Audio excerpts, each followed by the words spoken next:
Knowles on the News. Susan Knowles.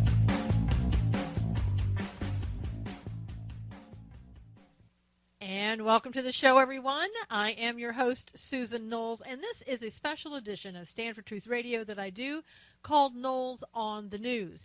Now, you can catch everything I do by going to Spreaker.com or downloading the Spreaker app. Just type in Susan Knowles and you'll find Stand for Truth Radio. You can also follow me on my YouTube channel. Just look for Susan Knowles, and on Twitter at Susan Knowles.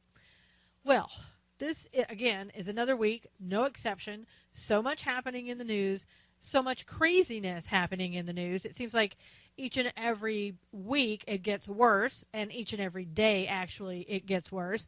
But this week was, again, no exception. We had the secretary, the VA secretary, come out, and his name is Robert McDonald. And as you may know or not know, he compared the wait lines to veterans standing in line at the VA or calling on the phone or just waiting for an appointment for ages. He compared that to standing in line at Disneyland. Now, my thoughts are probably he was in Fantasyland when he said that. And I can't believe that somebody had the audacity, somebody who is supposed to be in charge and care about veterans, had the audacity to make an asinine statement like that. I mean, people have died waiting for appointments. Veterans have died waiting for appointments, and he knows that. And then to just kind of laugh it off by saying, well, it's just like, standing in line for a ride at Disneyland. Oh, really? Really? I think being in Disneyland, standing in line would be a little bit more enjoyable than having some medical or physical or psychological problem that you're trying to get help for, Mr. McDonald. And I think you should resign because obviously you don't take your position seriously. I know that I'm not a veteran. My people in my family, my father, my brothers, all veterans. And I can tell you one thing. To sit there and insult veterans like that when you should know better. I don't know who you are. Maybe somebody who has just been in for so long that you think that you can say anything that you want to say. Well, you can't. And I had a veteran on my Facebook make a great point. He said, perhaps he wants to be fired or he wants to be able to resign because he knows that he's not doing a good job. And he's not getting anywhere. Well, and I agree with that to a point. And here's what else I think. I think he knows that, let's say that Donald Trump is elected president. I think he knows that he's probably going to be out of a job in about, a couple of hours. If Donald Trump does what he says that he does in regards to veterans and he really cares about veterans, and there's some doubt. I know some veterans doubt that. Some people in the news doubt that. There are veterans that have petitioned to say, where's the money you said that you raised for us? So there are all sides. But if he does half of what he says he's going to do, then I think he will get rid of Mr. McDonald really quickly. And he needs to. I mean, how many years has it been now? I mean, it seems like a lifetime. It's probably been a short period of time. But what's happened at the VA? You see people every day who get away with committing crimes that you and I would be put in jail for. They're either just excused or they're moved around. Nobody's fired. And again, I don't understand why we don't do anything about it. I know Congress members have gotten involved, and nothing seems to happen. Well, we know why. I answer my own question. We know why. This administration will not allow justice to be served when justice should be served. And I just hope whoever the next administration is, and God forbid it's Hillary Clinton, but if Donald Trump gets in, I hope he does what he says he's going to do, because we need an administration that is going to get this country back on track.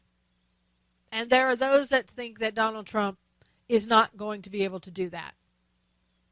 I don't know. We have right now, I think the lowest point probably that America has been in a very, very long time. And statements like this from the VA secretary, who's supposed to care about the job he does. He's supposed to care about veterans and giving them what they have earned. You don't earn anything by standing in line at Disneyland, Mr. McDonald, but you do earn things by going over and serving your country and being maimed and oftentimes killed in the process. How dare you compare the wait lines where people have died, committed suicide, waiting to get into the VA.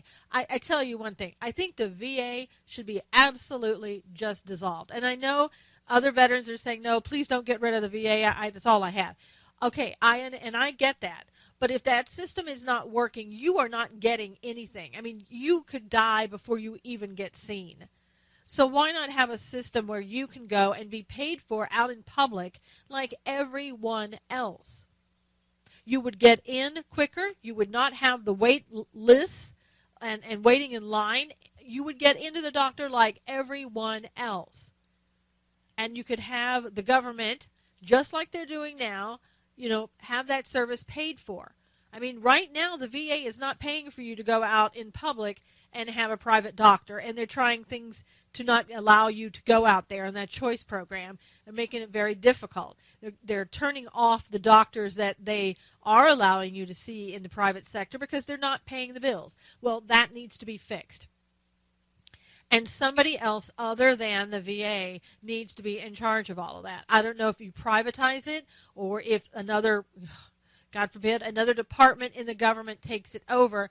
But the VA has proven time and time again that they're not successful at doing this. And I know there are some people who have a very good outcome when they go to the VA, and none of this matters to them because it's not happening to them. But when I talk to people, the majority of people I talk to tell me horror stories about what happened to them with the VA hospital. So, I have to look at that and say, out of all the people that I've spoken with, which is probably more than 50 people by now, I mean, I think I've gotten one or two stories out of that where veterans tell me, hey, I have absolutely no problem. And I'll tell you, the veterans who are the ones that tell me that are the ones that are missing limbs because they know, the VA, they know that if they don't take care of those people, it's going to be very obvious. And then how are you going to explain the fact that you have a man or a woman there with missing limbs that you're refusing to give proper care to? Well, the way I look at it is every single veteran, no matter whether their signs are visible, signs that they have of needing help or not, should be taken care of. It's what we promised them, and we didn't promise them that 2 days ago or 2 years ago. We promised them that years and years and years ago. It's been, 60, 100 years now that we would take care of them when they went over and served this country. And it still should be true. We are not taking care of them properly from what I can see. And we need to get back to where we were when our mission was to take care of the men and women who are going overseas or serving in the service, no matter where you may be, that you will be taken care of. And I can't tell you how many countless people have said, I've gotten out.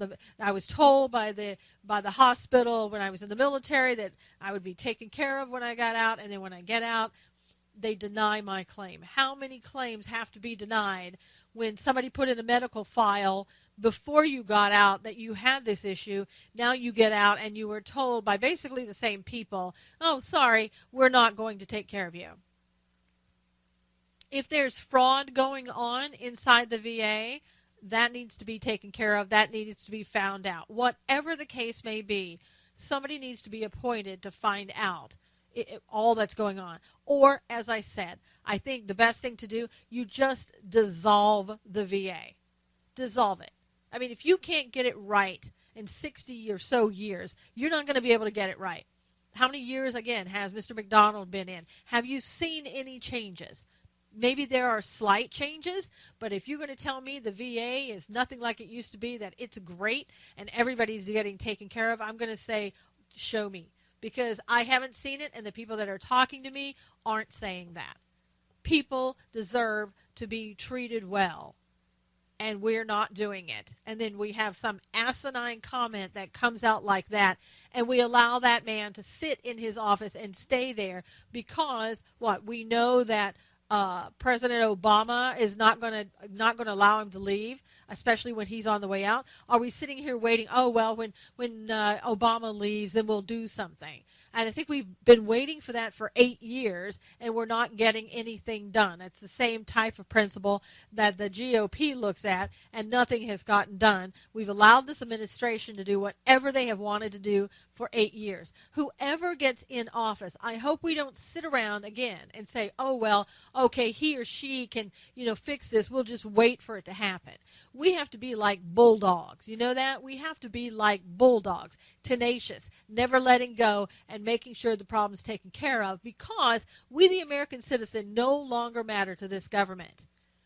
They see it as we work for them and not them working for us. You and I know that. You've known that for the past 8 years. You've probably known it even longer and just didn't want to see it.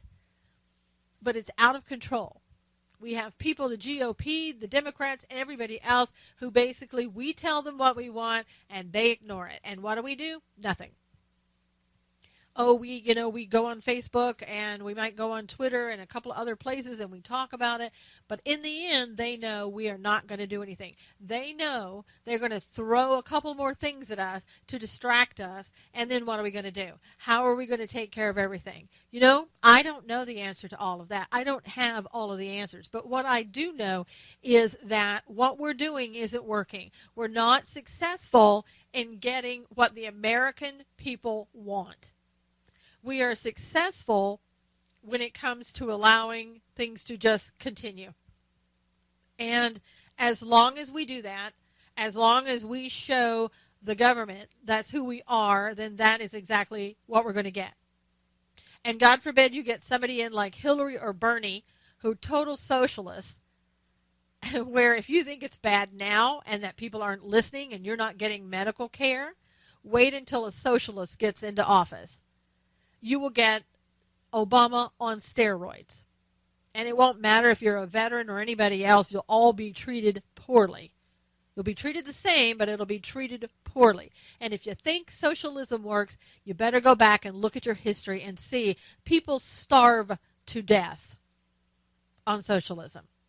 People do not work for anything because there's no reason to. Everybody can just be average, and it's okay. Why compete? Why do extra work? Why do anything? It's never recognized. You're all the same. You're all treated the same. No expectations or low expectations, and you don't have to do anything, and you'll just be taken care of, but you won't be taken care of, but that's what you'll be told. So anyway, we have got to fix this VA problem. We can't continue to just say we're going to do something about it. I'm open to suggestions. I mean, at this point, where do we go? My solution is to get rid of the VA altogether. And if we come up with solutions, then we have to know that they need to be implemented, and they are going to be implemented. So if you have solutions that you think are viable, write me at susan@susanknowles.com. That's susan@susanknowles.com. Let's have a discussion. Let's start talking about this and trying to get something done. We talk about this individually, but we don't talk about this collectively. And a lot of times we have to have a number of people that come together. I mean, we come together on social media and we say that we're going to boycott Target. Okay, and that's great, and we should boycott Target for what they're doing in regards to allowing men into women's bathrooms. But what about everything else? What about the other important issues as well? We can't remain silent. I don't know, maybe we need to go in every city at the same time and go out and picket in front of a VA hospital or a VA administration office. I don't know. I'm willing, again, I want to do what it takes because this is serious. My father never received the help that he needed from the VA. Even though he had a hearing loss, he never got help from the VA. Because why? Oh, well, that didn't happen to you while you were in service. Oh, no. You went in with good hearing. You came out with poor hearing, but that had nothing to do with the service. Come on. Something needs to be done. So I'm looking forward to hearing from you and discussing this further. Perhaps we need to do go on Blab, and we can all come together there all at one time, and you can say what you feel there. And if you're not familiar with Blab, just go to blab.im and look and see what I'm talking about. And perhaps we can, again, meet there. We can talk face-to-face there, and we can come up with solutions there. Let me know what you want to do. I'm open. But if I don't hear back from you, then I'm going to assume that either you're too busy or it's not a problem for you. So, again, Susan at SusanKnowles.com. I hope I hear from you on this very important issue. Well, there was other breaking news today, important news. Now, whether it will amount to anything, I really don't know. And this, again, had to do with Clinton. And the headlines, basically, that on the AP is Clinton failed on emails by State Department audit. So, in other words, the investigation by the Inspector General that they did said that she disregarded State Department cybersecurity guidelines by using a private email account and server.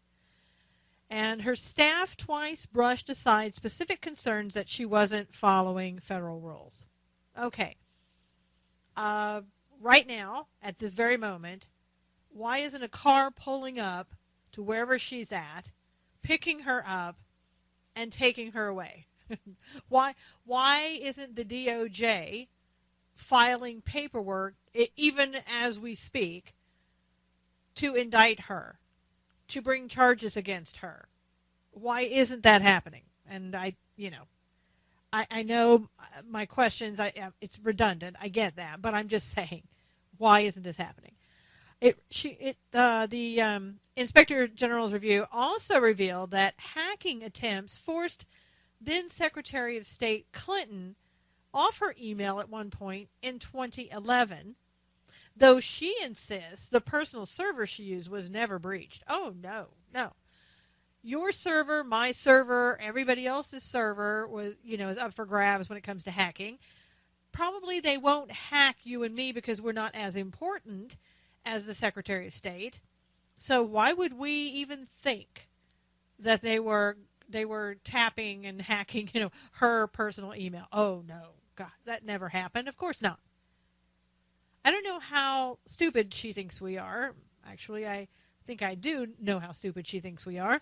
Because, again, why would she necessarily think otherwise? She's gotten away with everything. Everything that you and I would be in jail for and underneath the jail for, she's still out there campaigning to be president of the United States.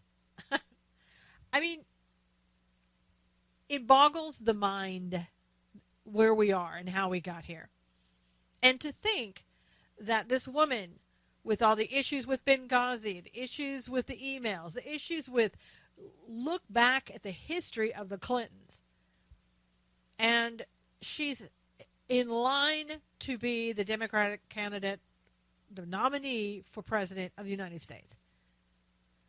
And I guarantee you the people that support her, A, won't even hear about this news, or two, if they do, won't matter. It won't matter. They'll be like, oh, well, okay, yeah. I know that you said that, and I know that's what they're saying, but it's just emails. We all have emails, right? You have emails. I have emails. Sometimes things just happen. And, of course, you want to work at home, and what better way to do that is just to use your email. Everybody does it. No big deal.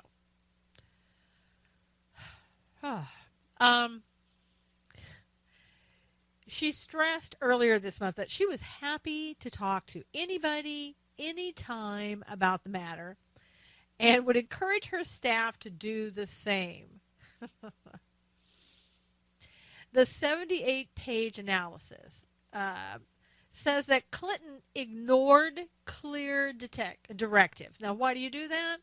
Well, when you know you are above the law, that's when you ignore clear directives. When you think that you know everything there is to know, you feel protected, there are no concerns that anything might occur to you.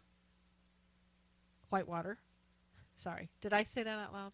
Anyway, you just keep on going with whatever you're doing because it doesn't matter. She never sought approval to conduct government business over private email and never demonstrated the server or the BlackBerry she used while in office met minimum information security requirements. Oh, no big deal, right? No big deal. If you and I were at a job and this was what we were required to do and we were in that position, we wouldn't be sitting here talking to each other right now. We'd be in jail for a long time. Now, the AP report says twice in 2010, information management staff at the State Department raised concerns that Clinton's email practices failed to meet federal records keeping requirements. The staff's director responded that Clinton's personal email system had been reviewed and approved by legal staff and that the matter was not to be discussed any further. Silence. Silence yourself if you want to keep a job. And you'd better not go out and be a whistleblower because you won't have a job. And I don't know if you heard my recent show with Philip Haney and his new book called See Something, Say Nothing. He's a former DHS intelligence officer that just retired in 2015. Go get his book. Go listen to my show on Stand for Truth Radio. He has a lot to say about stuff that goes on in the administration that we do nothing about. Things that Congress knows about. He's talked to Congress. He told me on the show he talked to Congress 45 times about these issues as a whistleblower, and they've done nothing. And, you know, I mean, yeah, we could sit here and blame Congress, which I'd say they're partially responsible. They have to be. That's their job to, when somebody brings them information on what the administration is doing that looks corrupt or smells of some type of criminal activity, or whatever the case may be, Congress has taken an oath to protect and defend the Constitution of the United States and the people of America. Do your job. And it was amazing how many times he was told by them, oh, you know what? As a whistleblower, you need protection. But not once did they give him any protection. So I'm sure these same people sitting at the, talking about what she did or didn't do, and were told, hey, you know what? Let's not talk about that matter any further. They knew what that message was. They knew you'd better keep your mouth shut if you want to keep a job, and maybe even more. So the audit found no evidence of a legal staff review or approval. It said any such request would have been denied by senior information officers because of security risks. The Inspector General's inquiry was prompted by revelations of Clinton's email use, a subject that has dogged her presidential campaign. Well, it really hasn't dogged it too much now, has it? She's still campaigning. She's still moving on as though nothing has happened. So I don't know. I don't think it affected it very much at all, really. And again, is she still out campaigning today after this came out? Is she still walking around free as a bird? I mean, what more does this woman have to do to convince people that there's an issue that needs to be adjudicated? It's not my job to say whether she's innocent or not. It's up to the DOJ to file charges if there's criminal charges here, which they're saying they're violations of some sort of another, okay. Not my job to figure out whether it's criminal, civil, or anything else. or what those penalties may be, but it's up to somebody, right, DOJ, right, to go forward and do something, do your job. I mean, you can come out and you can support the bathroom bill and saying it's a violation of the Civil Rights Act of 1964, which has to do with the African Americans and getting equal rights. You can make that about bathrooms now. You have time for that. What, you have no time for this? Why is that? Because you want a Democrat in the White House? Is that why Elizabeth Warren has been coming out so much lately? I mean, are you going to file something and Elizabeth is going to have to step in and take Hillary's place? Because God forbid, even worse, Bernie Sanders gets in, the socialist. All of this makes your head spin. Again, if this had been anybody else, this wouldn't have gone this far. We would have taken care of it a long time ago, and there'd be a court process going on right now. And I don't know, are they waiting until after she becomes president in their minds, and then she can pardon herself? Oh, my gosh. Okay. It says, the review encompassed the email and information practices of the past 5 secretaries of state, finding them slow to recognize and to manage effectively the legal requirements and cybersecurity risks associated with electronic data communications, particularly as those risks pertain to its most senior leadership. Okay, so here we go. Here's the wiggle room. Woo, we're starting to see already. How are we going to get her out of this? Well, 5 other secretaries of state. Now, how many have we had? Well, we had Hillary, we've had Kerry, John Kerry, and then the ones before that would have been what, under Bush, and who knows who else it would have been. So here we go. We're going to go say, well, we've had 5 secretaries of state that didn't necessarily follow the rules like they should have. So it's going to be very difficult just to single Hillary out, because that's going to look like that we have an agenda, and we're certainly not going to go back and get all 5 secretaries of state. No, we're not. Come on now. Come on. We're not going to do that. We're not going to punish them for anything. So why would we just punish her? Right? I mean, she's not even Secretary of State anymore. I mean, oh, wait, that's right. She's going for president. Isn't that above Secretary of State? But let's not go after her. So again, I'm thinking here's some wiggle room where they say, yeah, duly noted. In the future, we're not going to let anybody else have a personal email at home and use their personal server. Anybody who does that in the future, here's what we're going to do. But the 5 of you, including Hillary, that did this in the past, guess what? You're going to get a pass. I'm just saying. It's a very real possibility. He said, but the failings of Clinton, who was Secretary of State from 2009 to 2013, were singled out as more serious. No doubt. By Secretary Clinton's tenure, the department's guidance was considerably more detailed and more sophisticated.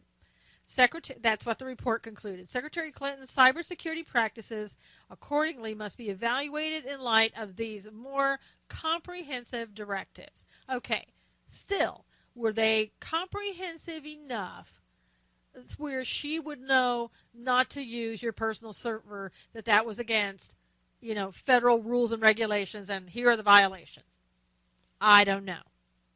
I'm wondering.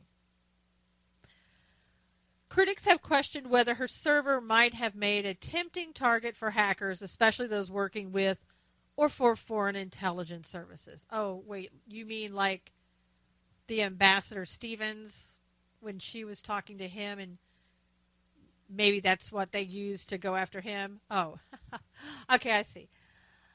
Don't let that bother you, though. Anyway, separately from the State Department audit, the FBI has been investigating whether Clinton's use of the private email server imperiled government secrets. You mean like Benghazi, Ambassador Stevens? Oh, never mind.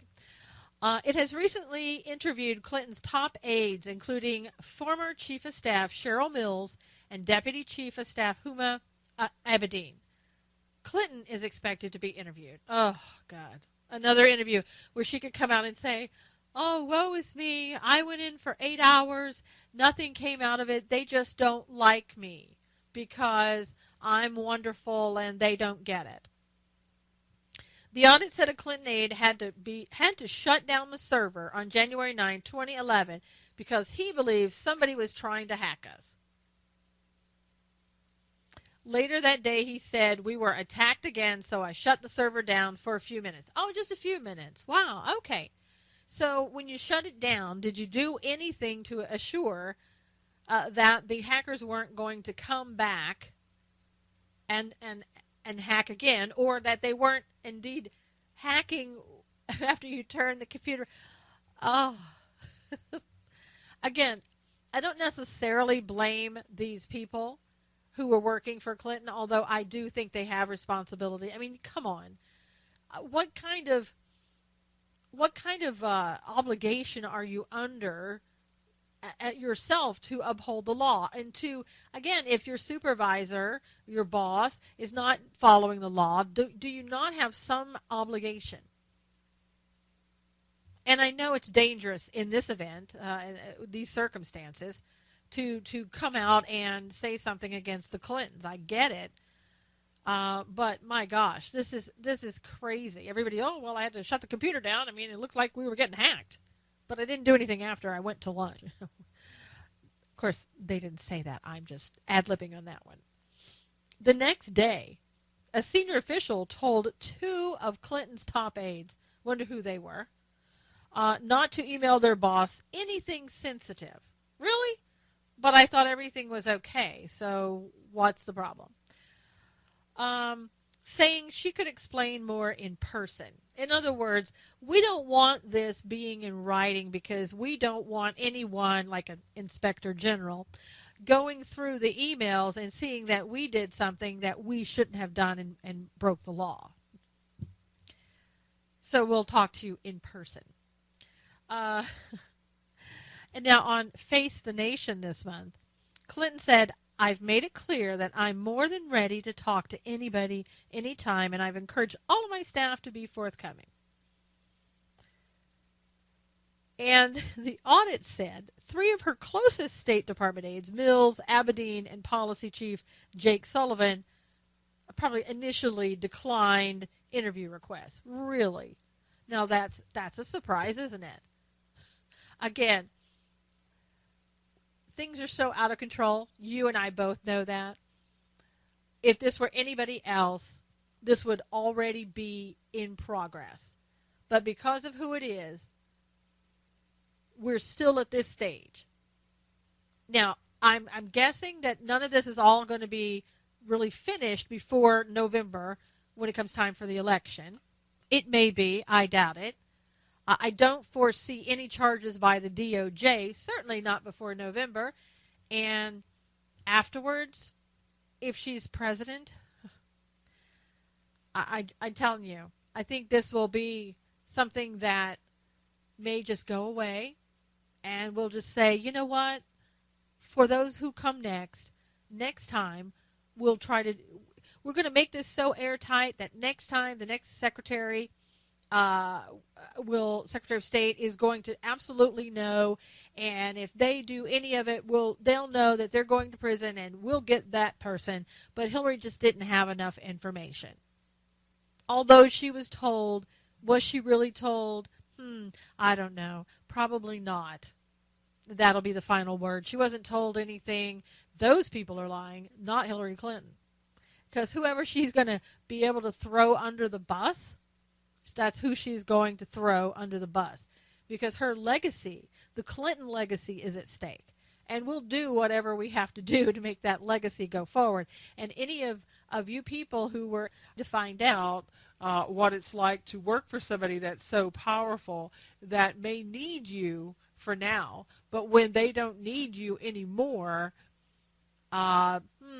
you're so easy to throw underneath the bus that it's probably going to be pretty laughable. Not for you, but for the Clintons, who obviously she's like the Teflon queen. She just, no matter what you throw at her, bounces right off. You know, I've always said she's got like 9 lives. She can, nothing happens that for her. She just lands on her feet, gets right back up, and keeps going. These people are professionals. Unbelievable.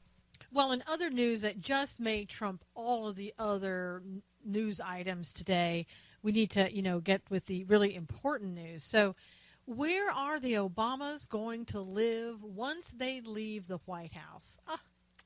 I don't know about you, but I've just been wanting to know that. That's been at the top of my list of things I need to know as an American citizen because it's so important. Well, here's the thing. You see, the Obamas have 2 children.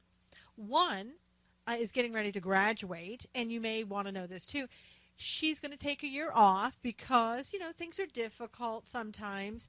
And after high school, after you've been to the most exclusive schools there are, you need to take some time off. And she's going to take a year off, and then you may be surprised to hear this. I know I was really surprised. She's going to be going to Harvard. Who saw that one coming? She's going to be going to Harvard, and so they have to stay in town because they have the other daughter, and she has a couple more years before she can graduate. Now, we wouldn't want to homeschool her or anything like that or put her in another exclusive school. We're just going to leave her where she's at so that means that the Obamas are going to have to stay in Washington, D.C. I guess, at the end of every term, the president goes out and gets on a helicopter, flies away, and we never hear from them again if we're lucky.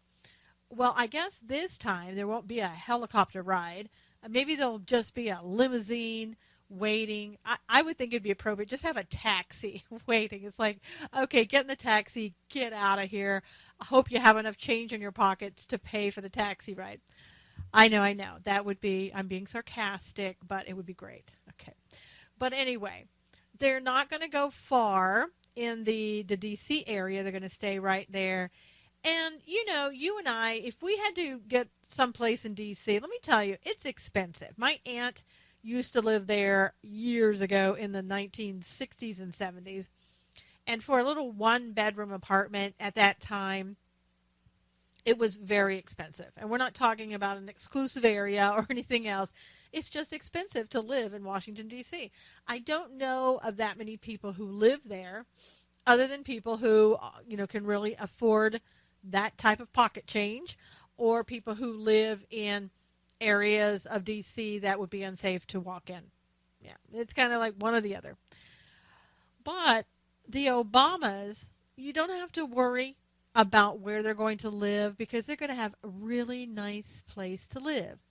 It's been said that they're going to be living in a $635 million home, and it is a 8,000 square foot home. Now, I know what you're thinking. You're thinking that's pretty small for a family of 4, but don't forget, they have Michelle's mother, who's been living with them since 2009 in the White House, that you and I have been paying for. Well, she's going to be living there with them. And it appears that everybody is going to have enough room, a room for themselves and then some, because it's a 9-bedroom, 8-bath home. And apparently they have signed a lease to stay there. So they'll be staying there for a couple of years, and I'm sure we won't be hearing anything about them. I'm sure they'll just be going about their business, and we'll never know they're in D.C. We'll never hear from him again. It's not like he's going to go to the UN and, travel back and forth there and eventually take over as director, as I've said a million times, which I think he will. But anyway, so I thought that breaking news, I thought you would really want to know that breaking news because that's so all important to what you and I are doing in our lives. to know where a president, soon to be former president, will be living. So there you have it. You gotten the scoop right here. Share that with all your friends, because I'm sure, just like you, they're going to want to know where he's going to be. You know, once again, we have another incident in New Mexico where Donald Trump is speaking, and all of these people waving Mexican flags, other people who knows what organization paid them to be there, knocking down barricades, throwing bottles, throwing this, whatever they can do. The police, I think, probably arrested some this time, but we have got to get this all under control. There should not be one incident at these rallies. And, you know, this is just moving on towards Cleveland, where it's going to be so much worse, and where it's going to be, oh, look at there, look at what the Republicans have caused. Look at what the GOP has caused. And continuing to come out against Donald Trump. I know that sometimes the way he says things people don't appreciate. Some of the things that he says I don't appreciate. Some of what he says I totally agree with. And I haven't seen him be racist in what he's saying, and when he's saying, well, we need to close the borders temporarily, not bringing in Muslim refugees. He said some things about Mexico, whatever. I haven't heard anything that I felt that was very offensive. I really haven't. And especially not for something like this. I mean, these people are absolutely paid to be there, and they know they're paid to be there. Quit pretending that you're there because it really bothers you. You're there because you get money in your pocket, or somebody said, hey, there's free beer afterwards. Come over there and raise some trouble, and then come on back, and we'll get you what we promised you.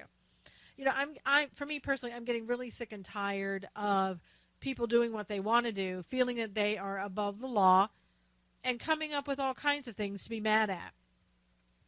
I don't think this is one of them. And again, you can be mad all you want. You can say whatever you want, as long as you don't interfere with somebody else's right to say what they want to say. And you can be angry, but you can't go and be, unlawful. Something, distracted me there for a moment. Another breaking news story. But you can't do that. You can't be unlawful and to think that you're able to do that. I have seen so many lately, so many videos of people who the police tell them to do something, and somebody else who's shooting the video says, oh, you don't have to do that. Just do whatever you want. You don't have to be under arrest. You don't have to listen to what the cops tell you to do. You don't have to follow directions. Well, you do. Plain and simple. And people are getting hurt and then trying to blame the police on it afterwards because they don't like what happened to them. And I understand we all have an excuse. We can say, oh, well, but look what happens in Baltimore when you don't do what you're told. Look what happens in Ferguson. The police are all out to kill everybody. So we have to be afraid of the police. We don't want to do what they say. And that's just not true. There are incidences where there are good cops, there are bad cops. There are good attorneys, there are bad attorneys. There are good doctors, there are bad doctors. Every profession that you look at, there are good and bad in every single one of them. But you can't use that as an excuse why you won't obey the law and why you won't do what you're asked to do. You can't do that. And I know, everybody's kind of sitting on edge right now, wondering what's going to happen in Baltimore now that Freddie Gray, that the Officer Nero, wasn't convicted. He's a white police officer, and he wasn't convicted. He was acquitted in the Freddie Gray death. Now, as I said all along, and I'm saying this and people may not agree, the way I looked at that entire case from the beginning, and I have very limited information. I had to go on what I read in articles or what I heard myself, and I don't have all of the facts. But just in looking at it, I saw no criminal intent for anybody. What I did see was a possibility of a civil action. And, I have to know, and you have to know, that if you're thinking that way, then people who do this as a job every day, meaning the state's attorney and other prosecutors, they've thought this through too. And I think that Marilyn Mosby, the state's attorney, she absolutely knew what she was doing when she came out and told everybody, oh, this is for you. You know, we're going after these cops for you. Instead of being professional in her job and waiting until the facts came out. She didn't want to do that. She wanted to come out. She wanted to make a big deal out of it, and she wanted everybody to just, you know, to quiet the nerves of everybody so there wouldn't be any more rioting or whatever. And to make people think, oh, we're doing this for you. We're going to get these people. So in the end, let's say if there's no people to be gotten because they didn't break any criminal laws, then it's going to look like, once again, oh, you know, those white police did this. You know, the white police always are getting away with things because they don't like black people. I've heard so much of that. It's really sickening. I've never seen so many people focus on the color of somebody's skin rather than on the character and the quality of who this individual is. It reminds me so much of the civil rights era. I don't even know anymore. I have to look at a calendar to make sure we're really still in 2016. But Marilyn Mosby knew, or should have known, that most likely what she was looking at with incomplete information when she said everything that she did, again, doing stuff that she shouldn't do as a state's attorney, she knew that there possibly could only be a civil suit against these people and no criminal intent. You know, I mean, I feel bad that Freddie Gray is dead. I feel bad when anybody like that who's sitting in the back of a paddy wagon gets killed or anything else. I don't care if they've broken the law. They don't deserve to die. They deserve to be brought to justice, but not to die. And I think what happened was really horrible. And I think when all this comes out, the person who was responsible for strapping him in didn't do it. Or maybe they did and he got out. I don't know. It seems it would be difficult for him to get loose, but I don't know. And she didn't know when she said that either. She just said it because, again, she was trying to appease everybody there. And, what's amazing, before any of this ever was adjudicated in the criminal courts, they paid the family $6.4 million. No trial, either civil or otherwise. Paid them out $6.4 million. Now, how they arrived at that figure, I have no idea. But that was amazing, astonishing figure. And so now people are saying, oh, well, that was just hush money. You knew what was coming down the pike. You knew these people weren't going to, these white police officers were going to walk. And so you paid the Gray family hush money. Well, I guess the black judge was in on it too, because he's the one that acquitted the officer. I mean, we've got to stop doing this. I mean, we really do. I wrote an article recently, and I hope you have time to go and look at it. It's at WND.com under the commentary section, and it's called White Privilege Debunked. I really want you to go there, read that, and share that with everyone.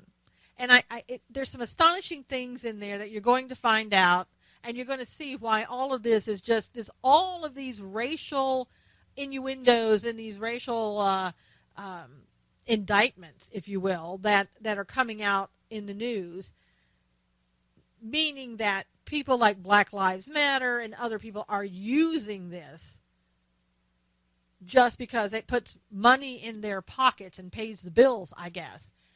But the whole concept of white privilege even didn't have anything to do about race. But everybody said, oh, wait a minute, you know what? We can make this a racial issue.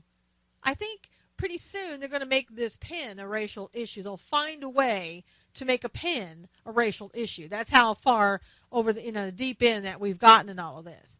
I mean, it's illogical, but it's the progressive left. This is what they always do. They always find something, find an agenda that they can, grab onto and use it, because it fits their agenda right at that moment. So please go there, get my article, take a look at it, and debunk all of these racial type imaginations that people are using. Are people racially discriminated against? Absolutely. Black, white, Hispanic, Asian, you name it. It happens. But is there something going on where people are just basically going and saying we're going to get all black people? I don't think so. I really don't think so. So we need to start looking at what's really the truth and stop letting this other stuff influence us. Now, the breaking news that came out that I wanted to tell you about is in regards to Obama's administration over his federal guidance for transgender students in public schools. You remember he came out right after the DOJ had her talk about transgender and using the Civil Rights Act of 1964. Obama came out under like Title IX the next day and said, okay, public schools across the nation, you need to allow transgender students to use the bathroom that they identify with. Whichever gender that they're identifying with, that's the bathroom they should be allowed to go into. It's up to them. Well, it's just come out that 11 states are going to be suing Obama for his policy on transgender bathrooms in public schools. I mean, really what he's doing is that he's telling people, if you want federal money, then you're going to comply with what I'm saying.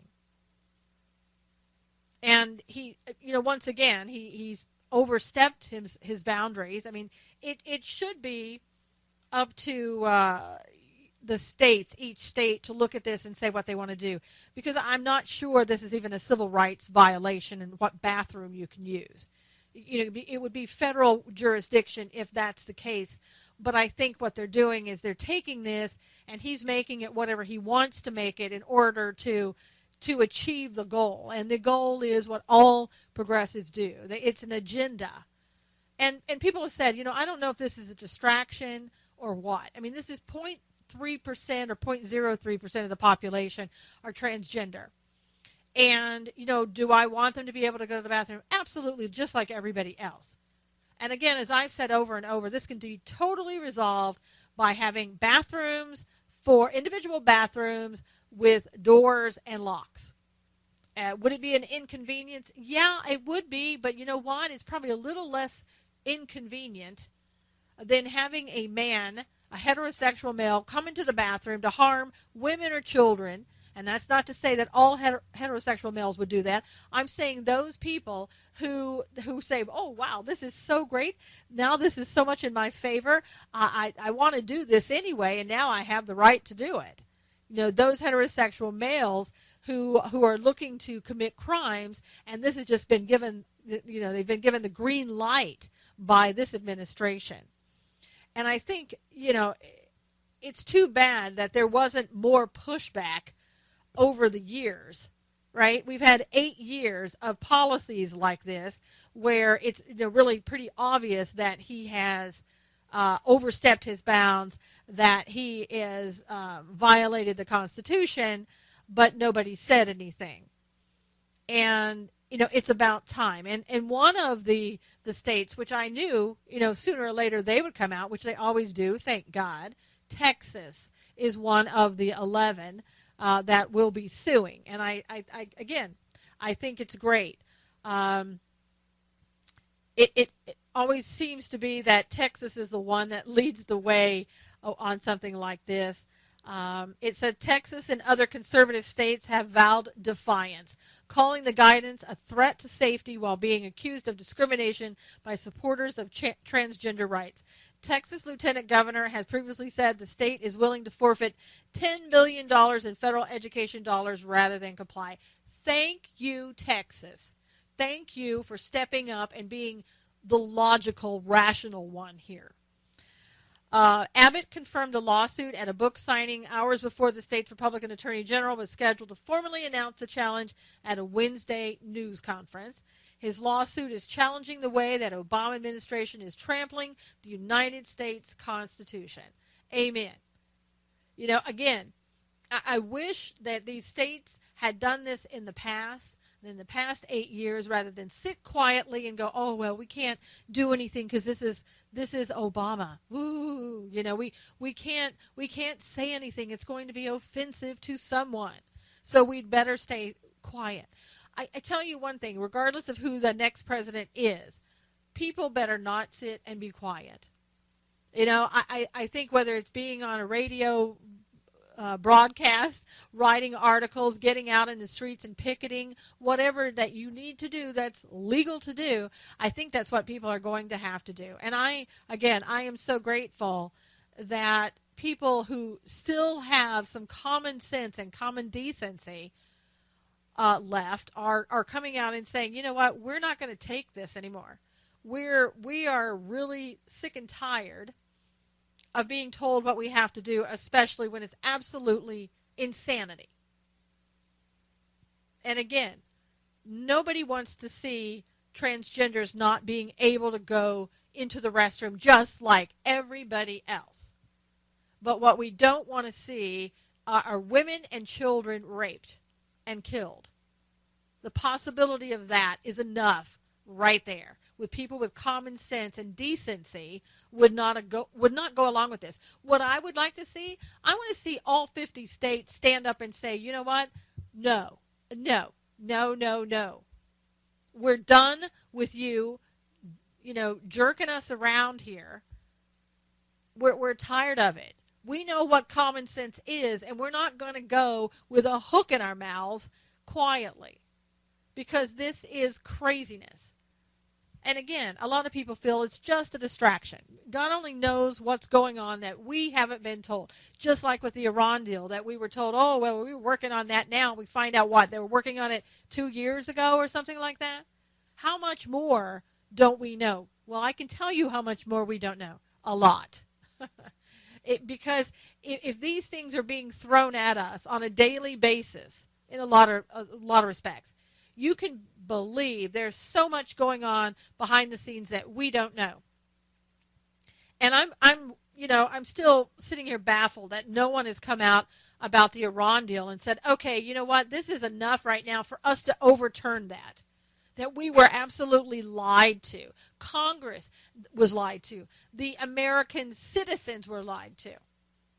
And really, this is enough, in my opinion. Everything should be reversed. And you wonder how much more we were lied to. Well, Benghazi was one of them. There's not much you can do to overturn that, is there? And nobody's had to pay for that either. When are the American people, when are we going to stand up and say, we are not taking this anymore? And, this isn't just about electing a president. I know many of you are saying, you're screaming at the radio right now going, oh, because you elect Donald Trump and this will stop. You know what? I don't know if it will or not. And one person is not going to stop this. And we can't just sit here and wait for one person. If it is Donald Trump who can stop this, we can't sit quietly and wait for Donald Trump to do all of this. We as the American people need to start standing up. It's just like when the buses came rolling in with refugees from Central America that hadn't been vetted. People stood up in California. People stood up and said, no, turn the buses around. And those buses were turned around. I saw that with my own eyes. So we are the ones that make a difference. We can't sit and wait for anybody else to make a difference. We have sat too long and too quietly. That's not what we're here to do. We are here to save this country and to make sure that this country and our freedoms are not taken away from us because we were too busy sitting around quietly waiting for somebody else.